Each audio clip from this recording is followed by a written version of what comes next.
தமிழ்நாட்டுல இருந்து பல பேரு தொழில், படிப்பு, இல்ல சுற்றுலா, இப்படி பல்வேறு விஷயங்களால வட இந்தியா பக்கம் போயிருப்பீங்க. அப்படி சமீபத்துல 10 நாளைக்கு முன்னாடி ஒரிசா போக வேண்டிய கட்டாயம். இது இடைப்பட்ட நேரத்தில் இந்த பயணத்தின் போதை பார்த்தா அங்கிருந்த இளைஞர்கள் வேலைக்கு வந்திருக்காங்களா, இந்த உழைக்கும் வர்க்கம், பெரும் பட்டாளங்கள் அனைவருமே இன்னுமே வந்து இந்த மதம்ங்கிற அந்த சங்கிலியில் பிணைக்கப்பட்டு எங்கெல்லாம் அந்த ட்ரெயின் போகும்போது நடுவுல ரிவர் கிராசிங் வரலாம், பிரிட்ஜஸ், அந்த பிரிட்ஜ் வரும்போதெல்லாம் மனசுல கடவுளை வேண்டிக்கிட்டு அந்த நதியில காசை போடுறது ஒரு வழக்கமா இருக்கு. போற வரல கிட்டத்தட்ட ஒரு 12 இடத்துல ரிவர் கிராசிங் வருது. இந்த 12 இடங்கள்லயும் இந்த உழைக்கும் வர்க்கத்துல இந்த காசு தான் போட்டாங்க. இதுல என்ன கேள்வி கூத்துனா, இதுல வந்த பல பேர் இந்த ட்ரெயின்ல சாப்பாடு கூட வாங்கி சாப்பிடல.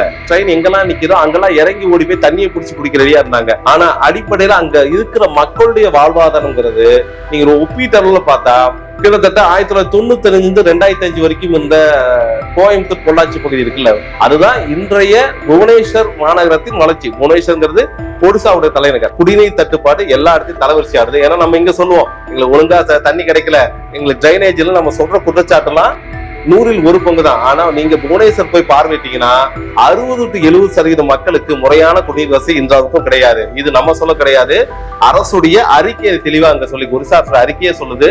அது மட்டும் இல்ல, நீங்க அந்த பேருந்துகள் நம்ம சொல்லுவோம்ல, என்னடா இந்த பஸ் தமிழ்நாடு அப்படி இப்படிங்கிற தகர டப்பா மாதிரி இருக்கு, ஜன்னலை திறக்க முடியல, மழை பெஞ்சா உள்ள ஒழுகுதும்பீங்கல்ல, இதையெல்லாம் நீங்க அப்படியே வச்சுட்டு நீங்க ஒரிசால இருக்க ஒரு பேருந்து எடுத்து பாத்தீங்கன்னா 90% பேருந்துகள் தனியார் பேருந்துகள் தான். அது இல்லாம அந்த பேருந்துகள் எல்லாம் நம்ம தமிழ்நாட்டுல ஓட்ட உடசல் டிப்போ நிறுத்தி வச்சிருப்பாங்கல்ல, எதுவுமே முடியாமன்னு, அந்த வகையில தான் இந்த பேருந்துகள் இருக்கு. அதே போல நமக்கு தெரியும் வட இந்தியான்னு போயிட்டாலே என்ன இருக்கும், பான்பராக். பாக்குறவங்களாம் பான்பராக் மையம் தான். நீங்க எங்கேயும் தப்பிக்க முடியாது. அது ரோடா இருக்கலாம், ஷாப்பிங் மாலா இருக்கலாம், ரயில்வே ஸ்டேஷனா இருக்கலாம், இல்ல எங்கனாலும் பான்பராக் கரை இருக்கும். அதே போல மாடுகள் சுதந்திரமா சுத்தி தெரியும். அது எங்கனாலும் சாணியை போடும். அதை நீங்க கண்டுக்க கூடாது. மாடு உங்க கடையில வந்து வெளியே இருக்கிற காய்கறி தின்னா கூட நீங்க கண்டுக்காம இருக்கிற, அடிச்சிட்டீங்கன்னா உடனே அங்க பிரச்சனை தான். அந்த அளவுக்கு தான் அங்க மாறி இருக்கு அந்த ஊரு.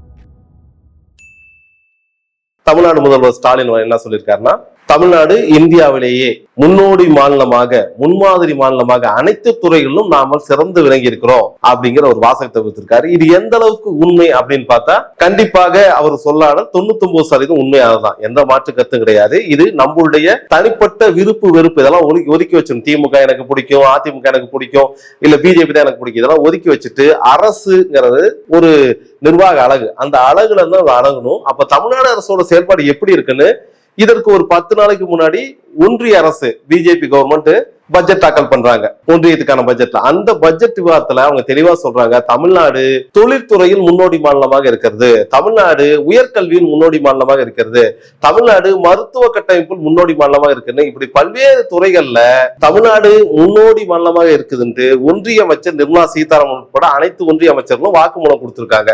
இது வந்து நாடாளுமன்றத்துல பதிவு செய்யப்பட்ட கருத்து, இதுல யாரும் பொய்யெல்லாம் சொல்ல முடியாது. அந்த அளவுக்கு ஆணித்தரமாக பதிவு செய்யப்பட்ட கருத்தின் அடிப்படையில் தான் முதல்வர் ஸ்டாலின் அவர்களும் தமிழக சட்டப்பேரவையில தமிழ்நாடு முன்னோடி மாநிலங்கள் ஒன்றிய அரசாக இருக்க பிஜேபியை ஒத்துருக்கு. அந்த வகையில தமிழ்நாடு இன்னும் வளரணுங்கிற ஆசை எங்களுக்கு இருக்குது. ஆனா இந்த வளர்ச்சிக்கு முட்டுக்கட்டையாக ஒன்றிய பட்ஜெட்ல தமிழ்நாட்டுக்குன்னு சிறப்பு திட்டங்கள் எதுவும் ஒதுக்கப்படல, ரயில்வே திட்டங்களுக்கு புதுசா நிதி ஒதுக்கப்படல தமிழ்நாட்டுக்கு. அதே போல நம்ம கேட்ட மெட்ரோ திட்டத்துக்கு எதுவும் நிதி ஒதுக்காம முடக்கிருக்காங்க. ஏற்கனவே கல்விக்கு தர வேண்டிய ஒரு 6000 கோடி ரூபாய் அனைவருக்கும் கல்வி இயக்கத்துக்கு தர வேண்டியது இன்னும் தராம இருக்காங்க. அதே போல ஜிஎஸ்டி வரி வசூல்ல நாம இங்க இருந்து வரி வசூல் பண்ணி ஒன்றிய அரசு கொடுத்துருவோம், ஒன்றிய அரசு அதை மாநிலத்துக்கு திருப்பி கொடுக்கணும்ல, அந்த வரி வசூல் தராம இருக்காங்க. அது இல்லாம கூடுதல் ஜிஎஸ்டி, இப்ப ஜிஎஸ்டி கவுன்சில் 3 மாதம் ஒரு ஒண்ணு சேர்ந்து அவங்க வந்து இந்த வரி கட்டமைப்பை மாற்றி அமைப்பாங்க. அப்படி மாற்றி அமைக்கப்பட்ட சமீபத்திய ஜிஎஸ்டி கவுன்சில் கூட்டத்தின் முடிவு, தமிழ்நாடு 19,000 கோடி ரூபாய் இலக்க நேரிடுகிறது. இது வந்து ஒன்றிய அரசு ஏதோ ஒரு வகையில தமிழ்நாட்டுடைய வளர்ச்சியை தடுக்கிறதுக்கான முட்டுக்கட்டையை நாங்க கருதுறோம். இனி வருகாலங்கள்ல அதை தவிர்க்கிறதுக்கு நாம வந்து போராட வேண்டியிருக்கு இப்படின்னு சட்டப்பேரவையில பேச்சு இருக்கு. இந்த நேரத்தில் நம்ம கவனிக்க வேண்டியது, தமிழ்நாட்டுல இருந்து பல பேரு தொழில், படிப்பு, இல்ல சுற்றுலா, இப்படி பல்வேறு விஷயங்களால வட இந்தியா பக்கம் போயிருப்பீங்க. அப்படி சமீபத்துல 10 நாளைக்கு முன்னாடி ஒரிசா போக வேண்டிய கட்டாயம். ஒரிசா பயணம் இங்க இருந்து கிளம்பும் போது சென்னையில இருந்து ட்ரெயின் காலையில கிளம்புனா கிட்டத்தட்ட ஒரு 20 மணி நேரம் ஒரிசா போய் சேர்ந்துரும். இது இடைப்பட்ட நேரத்தில் இந்த பயணத்தின் போதை பார்த்தா அங்கிருந்த இளைஞர்கள் வேலைக்கு வந்திருக்காங்களா, இந்த உழைக்கும் வர்க்கம், இல்ல படிச்சுட்டு வேலைக்கு வந்த இளைஞர் பட்டாளம், பெரும் பட்டாளங்கள் அனைவருமே இன்னுமே வந்து இந்த மதம்ங்கிற அந்த சங்கிலியில் பிணைக்கப்பட்டு மதத்தை ரொம்ப அதிகமா மதிக்கக்கூடிய நிலைமையில அவங்களுடைய செல்போன் ரிங்டோன் பாத்தீங்கன்னா என்ன இருக்குதுன்னா, ஜெய் ஸ்ரீராம், இல்ல ஜெய் பஜ்ரங் பலி, ஜெய் துர்கா, ஜெய் மாதா இப்படிதான் ரிங் டோன் இருக்குது. சினிமா பாடல் கூட ரொம்ப அரிதானதான் இருக்குது. மற்றபடி இது போல ரிங் டோன் தான். அவங்களுடைய ஸ்கிரீன் டிஸ்பிளே கூட முழுக்க முழுக்க சிவன், விஷ்ணு, ராமர் இப்படிதான் சார்ந்திருக்கு. அதே போல எங்கெல்லாம் அந்த ட்ரெயின் போகும்போது நடுவுல ரிவர் கிராசிங் வரலாம், பிரிட்ஜஸ், அந்த பிரிட்ஜ் வரும்போதெல்லாம் அங்க இருந்து உழைக்கும் மக்கள் இல்ல படிச்சவர்கள் யாரா இருந்தாலும் அந்த வட இந்தியா சார்ந்தவங்க உடனே அவங்க மனசுல கடவுளை வேண்டிக்கிட்டு அந்த நதியில காசை போடுறது ஒரு வழக்கமா இருக்கு. போற வரல கிட்டத்தட்ட ஒரு 12 இடத்துல ரிவர் கிராசிங் வருது. இந்த 12 இடங்கள்லயும் இந்த உழைக்கும் வர்க்கத்துல இந்த காசு தான் போட்டாங்க. இதுல என்ன கேள்வி கூத்துனா, இதுல வந்த பல பேர் இந்த ட்ரெயின்ல சாப்பாடு கூட வாங்கி சாப்பிடல, வெறும் சமோசா சாப்பிட்டுட்டு இல்லைன்னா ட்ரெயின் எங்கெல்லாம் நிக்குதோ அங்கெல்லாம் இறங்கி ஓடி போய் தண்ணியை பிடிச்சி குடிக்கிறதா இருந்தாங்க. ஆனா அதே மக்கள் எங்கெல்லாம் நதிகளை பார்த்தாங்களோ, ரிவர் கிராசிங் பார்த்தாங்களோ, அங்கெல்லாம் உடனே கையில இருந்த சில்லறை நாணயம் 1 ரூபாவோ 5 ரூபா 10 ரூபா போட்டு எங்க குடும்பம் நல்லா இருக்கணும், நாங்க நல்லா இருக்கணும், கடவுளே எங்களை காப்பாத்துன்னு வேண்டிக்கிறது அவங்களுடைய பழக்கமாக, ஒரு அடிப்படை வாரத்தனமாக இன்னும் அது நீடிச்சுதான் இருந்துச்சு. ஒரிசா போய் இறங்கிட்டோம். ஒரிசா போய் இறங்கினதுக்கு அப்புறம் ஒரிசாவுடைய சாலைகள்லாம் மிக விஸ்தாரமாக இருக்குது. பல்வேறு மேம்பட்ட அமைப்புகளும் உருவாக்கப்பட்டிருக்கு. கட்டுமானங்கள் வலுவா இருக்கு. சாலைகள் பெருசா இருக்குது. அதே போல சாலைகள் சுகாதார பணிக்காக ஆட்கள் முறையை நியமிக்கப்பட்டிருக்கிறாங்க. சுகாதார பணியும் நடக்குது. எல்லா இடங்களையும் மின் விளக்கு எல்லாம் பொருத்திருக்காங்க. அதெல்லாம் இப்போதைய 2016 அப்புறமான சூழல். ஆனா அடிப்படையில அங்க இருக்கிற மக்களுடைய வாழ்வாதாரம்ங்கிறது நீங்க ஒப்பீட்டளவுல பார்த்தா கிட்டத்தட்ட 1995 2005 வரைக்கும் இருந்த கோயம்புத்தூர் பொள்ளாச்சி பகுதி இருக்குல்ல, பொள்ளாச்சிங்கிறது ஒரு டவுன் இன்னைக்குதான் வளர்ந்துருக்கு. அந்த பொள்ளாச்சி பகுதியில இருந்த ஒரு பொருளாதார சூழல், அதாவது அந்த வளர்ச்சி சூழல் இருக்குல்ல, அதுதான் இன்றைய புவனேஸ்வர் மாநகரத்தின் வளர்ச்சி. புவனேஸ்வர்ங்கிறது ஒடிசாவுடைய தலைநகர். பொதுவா நம்ம இந்த ஒடிசா பத்தி பேசுறதுனால, ஒடிசால இருந்து ஆந்திரா, தமிழ்நாடு இதுதான் அந்த ரூட்டு. இதை பத்தி பேசுறதுனா ஒடிசா பத்தி நம்ம தெரிஞ்சுக்கோம்ல. ஒடிசா மாநிலம்ங்கிறது பிரிட்டிஷ் காலத்துல உருவாக்கப்பட்டது. அதுக்கு முன்னாடி பழைய பேரா அறியப்படும்னா கலிங்கம்னு எல்லாத்துக்கும் தெரிஞ்சிருக்கும். அசோகர் கலிங்கத்து மேல போர் எடுத்தாரு. அந்த போருக்கு அப்புறம் அவர் புத்தமொத்த தழுவினாருமாங்கல்ல, அந்த கலிங்கம் தான் ஒரிசா. வரலாற்று சொல்ல அந்த இடத்துக்கு பல பேர் இருக்குது. கலிங்கம் இல்ல உட்கல், இப்படி பல்வேறு பேர்கள் இருக்கு. அதுல அந்த உட்கல்ங்கிற பேரை தான் நீங்க இன்னைக்கு பாக்குற இந்த ஜனகணமன தேசிய கீதம் இருக்குல்ல, அந்த தேசிய கீதத்துல உட்கலை அப்படிங்கிற வார்த்தை வந்திருக்கும். அது அந்த ஒரிசா பகுதி தான் குறிக்குது. அந்த ஒரிசா பகுதி 1936 பல்வேறு அரசுகள் கையெல்லாம் மாறி 1936 பிரிட்டிஷ் இந்தியா காலத்துல ஒரு மாகாணமாக ஒரிசா மாகாணம்னு ஒண்ணு உருவாக்குறாங்க. பீகார்ல இருந்து கொஞ்சம் பகுதி, இந்த மெட்ராஸ் ப்ராவின்ஸ்ல இருந்து கொஞ்சம் பகுதி, அதே போல பெங்கால்ல இருந்து கொஞ்சம் பகுதி தான் எடுத்து ஒரிசா மாகாணம்னு 1936 சட்டம் உருவாக்குறாங்க. 46-47 விடுதலைக்கு பிறகு ஒரிசாங்கிற மாநிலத்தை உருவாக்குறாங்க. இதுதான் ஒரிசாவுடைய இது. இந்திய அளவுல ஒரிசாங்கிறது பரப்பளவுல 8வது பெரிய மாநிலம். இந்திய அளவுல மலைவாழ் மக்கள் அதிகமா குடியிருக்கிற 3வது மாநிலம் ஒடிசா. ஒடிசாவுடைய பாப்புலேஷன்ல கிட்டத்தட்ட 26% பேர் மலைவாழ் பழங்குடியினர் அங்க இருக்கிறாங்க. ஏன்னா மலை சூழ்ந்த பகுதி இதுதான் ஒடிசாவுடையது. அதனால அங்க வளர்ச்சிங்கிறது ரொம்ப தாமதமானதான். இல்ல குறிப்பா 1947 இந்திய விடுதலைக்கு பிறகு ஒடிசா வளர்ச்சி பண்றதுக்காக பல்வேறு திட்டங்கள் கொடுக்கப்பட்டாலும் அதனால அந்த மாநிலம் வளர்ச்சி அடைஞ்சானா இன்னைய வரைக்கும் பெரிய கேள்விக்குறிதான். பல்வேறு இரும்பு தொழிற்சாலைகள், அதாவது இரும்பு தாது உற்பத்தி தொழிற்சாலைகள், காப்பர் உற்பத்தி தொழிற்சாலைகள், இப்படி பல்வேறு தொழிற்சார்ந்த நிறுவனங்கள், நிலக்கரி நிறுவனங்கள் அங்கு இயங்கிய போதும் அதோட வளர்ச்சிங்கிறது மிக தாமதப்படுத்தப்பட்டதுதான். குடிநீர் தட்டுப்பாடு எல்லா இடத்தையும் தலைவரிசை ஆடுது. ஏன்னா நம்ம இங்க சொல்லுவோம் எங்களுக்கு ஒழுங்கா தண்ணி கிடைக்கல, எங்களுக்கு டிரைனேஜ்ல நம்ம சொல்ற குற்றச்சாட்டு எல்லாம் 100ல் 1 பங்கு தான். ஆனா நீங்க புவனேஸ்வர் போய் பார்வையிட்டீங்கன்னா 60 to 70% மக்களுக்கு முறையான குடிநீர் வசதி இன்றாவுக்கும் கிடையாது. இது நம்ம சொல்ல கிடையாது, அரசுடைய அறிக்கையை தெளிவா அங்க சொல்லி ஒரிசா அறிக்கையே சொல்லுது. ஒரிசால இருக்க குடிநீர் தட்டுப்பாடு தீர்க்கறதுக்கு எங்களால முடியல, 70% மக்களுக்கு எங்களால குடிநீரை முறையா கொடுக்க முடியும்னு ஒரிசா அரசு ஒப்புதல் வாக்குமூலம் கொடுத்திருக்கு. அதுக்கு மேற்பட்டு சேரிகள் நம்ம சொல்லுவோம்ல புறநகர் பகுதியில பெருகி இருக்குன்னு. இப்ப சென்னையெல்லாம் தெரியும் நமக்கு, சென்னையில சேரிகள் 90ல இருந்து மாற்றப்பட்டு இன்னைக்கு ஒரு சில இடங்கள்ல தான் அந்த பழைய சேரிகள்ங்கிற அந்த இடிமான கட்டுப்பாடுகள் இருக்கு. மீதி எல்லாமே அடுக்குமாடு குடியிருப்பா மாற்றப்பட்டிருக்கு. அதுல நமக்கு மாற்று கருத்து இருக்கு, அதை விட்டுருவோம். இருந்த போதும் அடிப்படை கட்டுமானங்கள் மாற்றப்பட்டு அந்த மக்களுக்கான வாழ்வாதாரம் ஓரளவுக்கு உறுதி செய்யப்பட்டிருக்கு தமிழ்நாட்டுல. ஆனா நீங்க ஒரிசா போனீங்களா இன்னைக்குமே கிட்டத்தட்ட ஒரு 2600 குடிசை பகுதிகள் இருக்கு. இந்த குடிசை பகுதிகள் எதுவுமே முறையான கட்டுமான வசதிகளோ இல்ல முறையான அடிப்படை வசதிகளோ செய்யப்படாமல் சிக்கி சீரழிந்து கொண்டிருக்கின்றன. ஒரிசா பொறுத்த வரைக்கும் அந்த சேரி பகுதிக்கு பஸ்தின்னு அவங்க குறிப்பிடுவாங்க. சாலிகா பஸ்தின்னு ஒரு இடத்த நாங்க பார்வையிட்டோம். அந்த சாலிகா பஸ்தியில கிட்டத்தட்ட 12,000 குடும்பங்கள் வசிக்கிறாங்க. அந்த 12,000 குடும்பமும் அங்க ஒரு 40 வருஷம் வசித்த போதும் அவங்களுக்கு இது வரைக்கும் பட்டா கொடுக்க கிடையாது முறையா. அரசு அடிப்படையான குடிநீர் மற்றும் கழிவு நீர் போறதுக்கான வழி எதுவும் ஏற்படுத்தி தரல. பள்ளிக்கூடங்கள், கல்விங்கிறாங்கல்ல, அந்த கல்விக்கான பள்ளிக்கூடங்கள் ஒரிசால மிக மிக குறைவாக இருக்குது. அப்படி பள்ளிக்கூடம் இருந்தாலும் அது முறையான கட்டுமானத்துல எதுவும் கிடையாது. மாணவர் வகை ரொம்ப ரொம்ப குறைந்து இருக்குது. குழந்தை தொழிலாளர் எண்ணிக்கை ஒரிசாவில் ரொம்ப அதிகமா நாம கண்ணில் பார்த்தது. அங்க இருக்கிற அடிப்படையான பண்பாட்டு கூறுங்கிறது இந்து மதத்தை தீவிரமா சார்ந்திருக்கு. இந்து மதத்தை தீவிரமா சார்ந்திருக்குன்னா பார்ப்பன அப்படிங்கிற அந்த பிராமின் கம்யூனிட்டி வந்து மிகப்பெரிய புனிதர்களாக அவங்க எல்லாம் நாங்க வாழவே முடியாதுங்கிற அளவுக்கு அந்த மக்களுக்கு கற்பிதம் பயிற்றுவிக்கப்பட்டிருக்கிறது. அதன் காரணமாக நீங்க எளிமையா காலையில டீ கடைக்கு எங்க போனாலுமே அந்த டீ கடை வச்சிருக்கிறது வந்து ஒரு சின்ன டீ கடையா இருந்தாலும் சரி, பெரிய டீ கடையா இருந்தாலும் சரி, ஒரு 6-6:30 மணிக்கு திறக்கப்பட்ட டீ கடைக்கு ஒரு 7 மணிக்கெல்லாம் அந்த பக்கத்துல இருக்க 2-3 கோயில்ல இருந்து பூஜாரிகள் வராங்க, பார்ப்பன பூசாரிகள். அந்த பூசாரி வந்து என்ன பண்றாங்கன்னா, அந்த சின்ன கடையான அந்த கடை முன்னாடி போய் அந்த தண்ணி வச்சிருப்பாங்களா, அந்த தண்ணியை தெளிச்சு 2-3 மந்திரத்தை சொல்லி 2 பூ வச்ச உடனே அந்த கடைக்காரர் அவரா முன் வந்து அந்த பார்ப்பனர் காலை தொட்டு வணங்கி உடனடியா அவருக்கு 50 ரூபா கொடுத்து, அந்த கடையில டீ இருக்குது, இல்ல வரிக்கி இருக்கு, வடை இருக்குன்னா அதை உடனே அவருக்கு தானமா கொடுத்து ஆசீர்வாதம் வாங்கிக்கிறாரு. இப்படி ஒரு கடை 2 கடை நாங்க இருந்து அந்த வீதியில இருந்த ஒரு 150 கடைகள்ல இது வழக்கமா இருக்கு. இப்படி வர பூசாரி ஒருத்தர் தான் வருவானா? கண்டிப்பா கிடையாது. ஒரு 6:30 வந்தா 7 மணிக்கு இன்னொரு பூசாரி வராரு. அவரு வந்து சிவன் கோயில் பூசாரியா இருப்பாரு.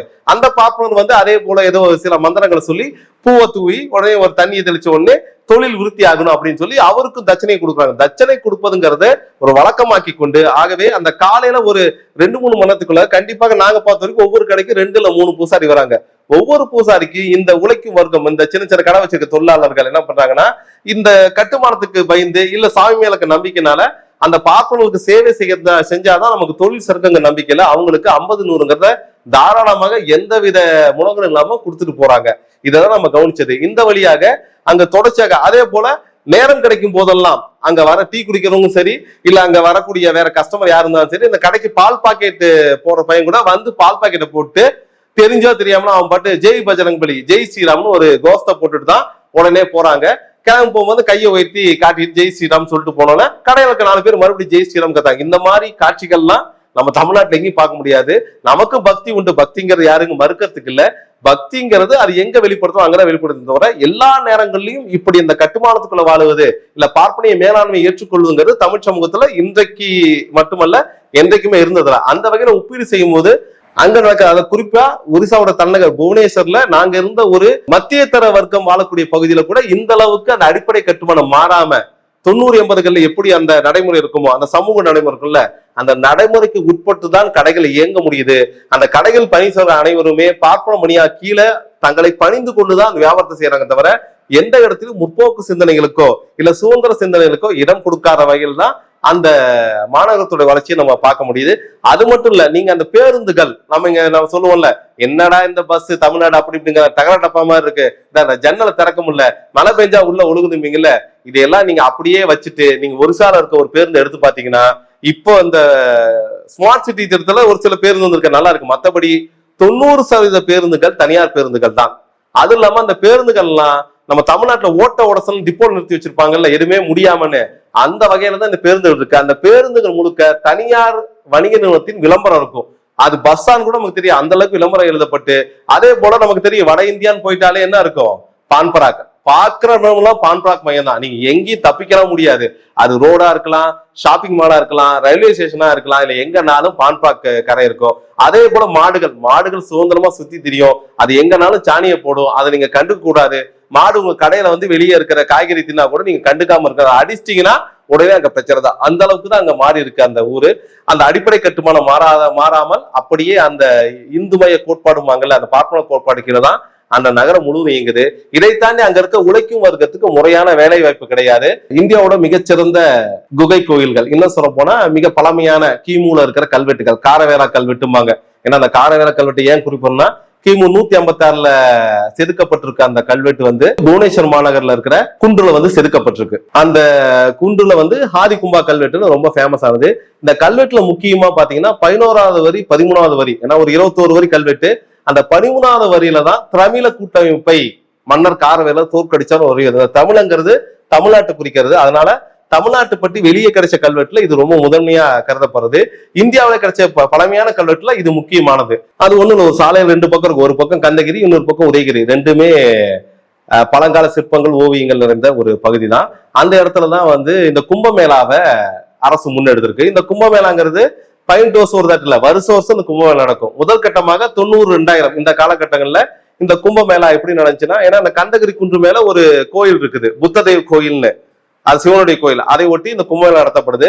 அந்த நேரத்துல காசி, பனாரஸ் மற்றும் ஹரிதுவார், ரிஷிகேஷ் இப்படி இடங்கள்ல இருந்து சாமியார்கள் பெருமளவு கூடி வந்து அங்க புத்ததேவுக்கு வந்து அர்ச்சனை ஆராதனை பண்ணுவாங்க.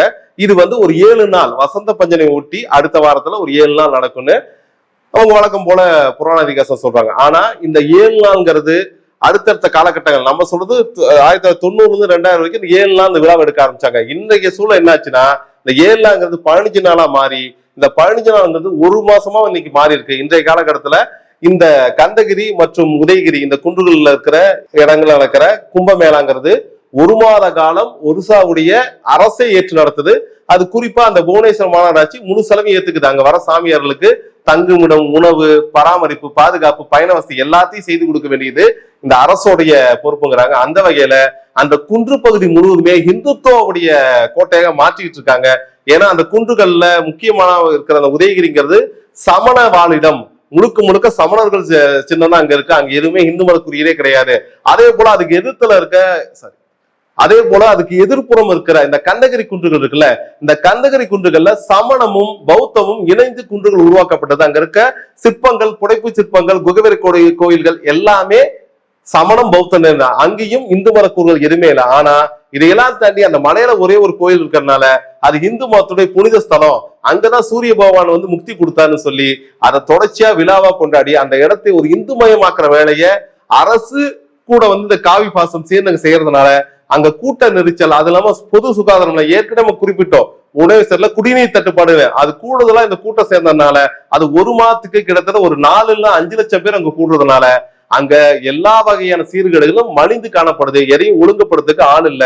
நம்ம அந்த பழைய கால கோயில் திருவிழா பாக்குற மாதிரி அங்க ஒரு பெரிய கூட்டம், மக்கள் எப்பயும் வேடிக்கை கூடுவாங்களா அந்த வகையில கூடி அங்க வந்து இந்து மத ஆராதனைகள் தொடர்ச்சியா நடந்துகிட்டே இருக்குது. இது ஒரு பக்கம். இன்னொரு பக்கம் அங்க நாங்க எல்லாம் பார்த்து முடிச்சுட்டு கடைசியா புவனேஸ்வர் இருந்து கிளம்பி சென்னை வந்தாகணும்.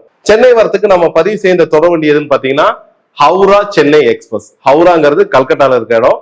அங்கிருந்து சென்னை வரக்கூடிய இந்த தொடர் வண்டி, அந்த தொடர் வண்டி வந்த உடனே அதுல ஏறி நாங்க புவனேஸ்வர் இடம் பிடிக்கணும்னு பார்த்தா நாங்க பதிவு செய்யப்பட்ட இருக்கையில ஏற்கனவே 2 இல்ல 3 பேர் படுத்திருக்காங்க. ஒவ்வொரு இருக்கையிலும் 3 பேர் படுத்திருக்காங்க, ஒருத்தர்ல 2-3 பேர் படுத்திருக்காங்க.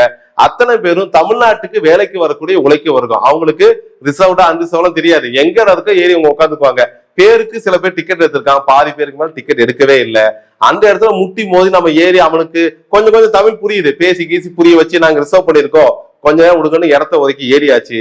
ஏறிட்டு பார்த்தா அந்த ட்ரெயின் ஒரு பெட்டியில வந்து 80 பேர் தான் பயணம் செய்ய முடியும் படுக்கை வசதியோட. இன்னும் செய்து போனா 100 பேர் செய்யலாம். ஆனா ஒவ்வொரு பெட்டியிலையுமே குறைந்தபட்சம் 200 இருந்து 250 நபர்கள் பயணம் செஞ்சாங்க. டிடிஆர் கூட வந்து நமக்கு டிக்கெட் கேட்கறான். வர யாருமே அந்த வட இந்திய தொழிலாளர்கிட்ட அந்த பயணிகிட்ட யாரும் டிக்கெட்டே கேட்கல. அவங்களுக்கு என்ன டிடிஆர் என்ன சொல்றாங்க, எங்களால் ஒன்றும் பண்ண முடியாதுங்க, நீங்க மேல ரிப்போர்ட் பண்ணுங்கிறாங்க. மேல ரிப்போர்ட் பண்ணாலும் வந்த அதிகாரிகள் சொல்ற வார்த்தைங்கிறது நாங்க சீக்கிரம் சரி பண்ண முயற்சிக்கிறோம், நாங்க முயற்சி பண்ண எதுவும் பண்ண முடியலன்ட்டு உயரதிகாரம் ஒத்துக்கிறாங்க. ஏன்னா அந்த அளவுக்கு கூட்ட நெரிச்சல், அந்த கூட்டத்தை கட்டுப்படுறதுக்கு எதுவுமே இல்லை. இதுலதான் பிரதமர் மோடி என்ன சொல்றாருன்னா, வட இந்திய இளைஞர்களை பார்த்து நான் பெருமை அடைகிறேன், அவங்கள போல இந்தியா மாநிலம் விருப்பப்படுறாங்க. எப்படி மாநிலம் விருப்பப்படுறாரு, எல்லா இடமும் பான்பா துப்பி வச்சு அந்த கழிவறை, அந்த தொடர்பில் இருக்க கழிவறை பயன்படுத்தவே முடியாது. அந்த அளவுக்கு அவங்க ஃப்ரெஷ் பண்ணவும் தெரியல, இருக்கிறத யூஸ் பண்ணவும் தெரியல. கழிவறைக்கு முன்னாடி 4 பேர் படுத்திருக்காங்க, கழிவறைக்குள்ள அடிக்கடி 2 பேர் போய் நின்னுக்கிறாங்க. தொடர்ச்சியாக அந்த கஞ்சா பயன்படுத்துறது, பான்பாக் பயன்படுத்தி, இப்படி தொடர்ச்சியான அந்த போதை நடவடிக்கையில மட்டும்தான் அவன் அந்த அழுக்குகளை பொறுத்துக்கிட்டு அங்க சுற்றி இருக்கிற நாட்டத்தை பொறுத்துட்டு அவங்க உட்கார முடியும். ஆனால இந்த தொடர்வண்டி பயணங்கிறது நம்ம சொல்லுவோம் உச்சகட்டமா எப்படா சென்னை வருங்கிற அளவுக்கு தூங்க கூட முடியல, முடிச்சுக்கிட்டே தான் வர முடிச்சு. அந்த அளவுக்கு இடர்பாடுதான் நினைஞ்சது. இதையெல்லாம் ஒப்பீடு செய்து பார்க்கும்போது நம்ம சொன்ன இந்த சுகாதார சீர்கேடு, தொடர்வண்டி பயணத்தோட நெருக்கடி, அதே போல அந்த புவனேஸ்வர் நிலவுல சுற்றுச்சூழல் சீர்கேடுகள் எல்லாம், அங்க இருக்க மக்களுடைய வாழ்வாதாரம், அங்க கிடைக்கக்கூடிய உணவுகளுடைய சுகாதாரமின்மை, அங்க இருக்கிற கட்டுமானங்கள் எல்லாம் ஒப்பீடு செய்து பார்க்கும் பொழுது புவனேஸ்வர்ல அது ஒரிசாவோட தலைநகர், அங்க இருக்கிற இந்த கட்டமைப்போட ஒப்பீடு செய்யும் போது தமிழக முதல்வர் ஸ்டாலின் சட்டப்பேரவை குறிப்பிட்ட மாதிரி தமிழ்நாடு அனைத்து வகையிலும் முன்னேறிதான் இருக்கிறது. அது குறிப்பாக நாகரிகம், பொது நாகரிகம் வாங்கல, இந்த பொது நாகரிகம் தமிழ்நாட்டை தவிர எங்கேயும் நம்ம பார்க்க முடியல. இதை நம்ம மட்டும் சொல்ல கிடையாது. இன்னைக்கு உங்களுக்கு நல்லா தெரியும், இன்ஸ்டால இருக்க வீலாகர்ஸ் பல்வேறு நாடுகள்ல இருக்கவங்க வெவ்வேறு நாடுகளுக்கு பயணம் செஞ்சு அந்த நாடு எப்படி இருக்கு, அந்த நாட்டு மக்கள் எப்படி பழகுறாங்க, அவங்க உணவு எப்படி இருக்கு, அவங்களுடைய கலாச்சாரம் எப்படின்னு பேசுவாங்கல்ல, அப்படி பல்வேறு நாடுகள்ல இருந்து இந்தியாவுக்கு பயணம் மேற்கொண்ட வீலாகர்ஸ் குறிப்புகள் நீங்க இன்னைக்கு போய் எடுத்து பார்க்கலாம். ஃபேமஸ் வீலாகர்ஸ் அவங்க எல்லாம் என்ன சொல்றாங்க, இந்தியாவுக்கு நாங்க பயணம் மேற்கொண்ட போது தமிழ்நாட்டு தான் எங்களுக்கு ஓரளவுக்கு பரவாயில்லையா தோணுச்சு.